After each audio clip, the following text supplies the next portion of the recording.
Drama of Slander, a story from the Buddhist Canon. Have you ever thought about the power behind the words we speak every day?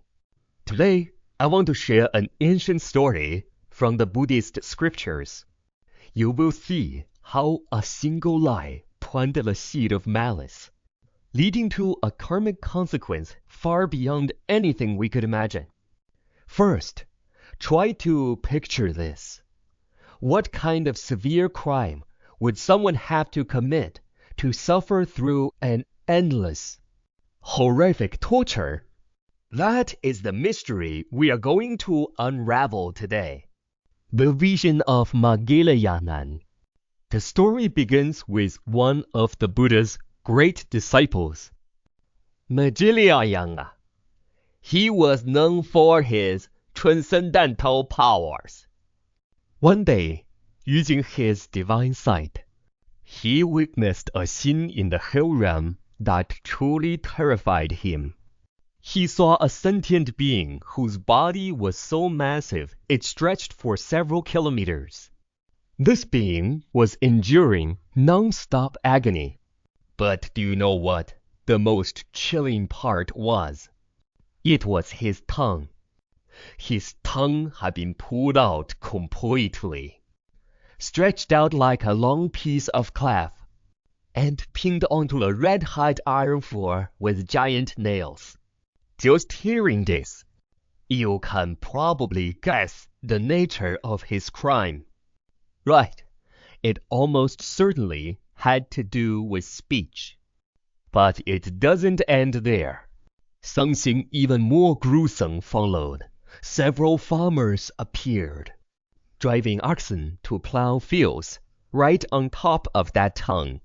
With every step the oxen took, swords sprouted from the ground, slicing the tongue into ribbons. The most tragic part, as soon as the tongue was shredded, it instantly grew back, repeating the cycle over and over, eternally.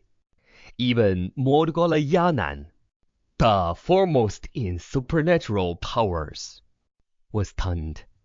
He couldn't understand why someone would face such a fate. So he took this massive question to the only person who knew the answer, the Buddha. The root of the mystery. The Buddha began to tell his disciples a story from a long time ago, the key to unlocking this mystery. The story goes back to an ancient kingdom where there were two very famous monks. One was the palace Dharma master, a teacher to the king. He lived in the palace, was highly honored, and received offerings from the entire nation. The other was a sage who had traveled from afar. He was an arhat, an enlightened being, who brought 500 disciples with him. Because this new sage possessed such high virtue and profound practice, it didn't take long for the people's devotion to shift from the palace master to him. Naturally, the offerings shifted too. Imagine being the palace master once the center of everyone's attention, watching your fame and fortune slip away bit by bit. How would you feel? Jealousy took root. Instead of thinking, I should practice harder, he thought, I have to find a way to get rid of him. Ever since he arrived, I've lost everything. The fatal lie. This is the turning point.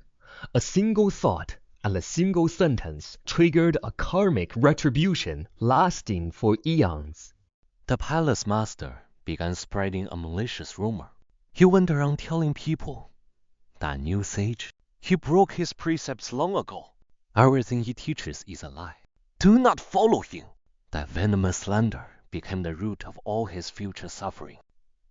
Another point worth reflecting on. The people believed him without a second thought. As for the sage being slandered, he knew exactly what was happening. But he chose compassion. He thought, if I stay here, it will only cause that man to create more negative karma. So he quietly left the kingdom with his disciples. In the short term, the palace master succeeded. His fame and offerings returned. But what happened after his life ended? Karma came knocking. Because of this evil act, he fell directly into the Avicii hell, the realm of ultimate suffering. The echo of karma. Buddha finally revealed the answer. The being Madhgalyayana saw in hell was indeed that palace master who lied out of jealousy. The reason was simple. Slandering a truly enlightened saint without any basis carries an incredibly heavy karmic weight. You might think, well, once he finishes his time in hell, he's fine, right? It's not that simple. The influence of karma doesn't just end with a prison sentence in hell. Its echo follows the soul through cycle after cycle of birth and death. Look at the trajectory. Past, he told a lie out of jealousy. Present, he endures the primary retribution in hell for an immeasurable time. Future, even after he finally leaves hell, reincarnates as a human, and eventually practices until he becomes an arhat himself. Residual trace of that karma remains. Because of that ancient lie, even as a saint, he will still be mysteriously slandered by others. Conclusion. What is the most startling takeaway from this ancient story? It's that a single lie, just one sentence born of jealousy, exchanged for such a disproportionately terrifying consequence. It wasn't just the endless pain in hell. Even after liberation, the shadow of that karma still followed him. This story ultimately asks each of us a question we speak every day, don't we? Whether we are praising, criticizing, or just chatting, every word we send out into the world is creating an echo for our own future. So, think about it. What kind of future do you want your words to create for you?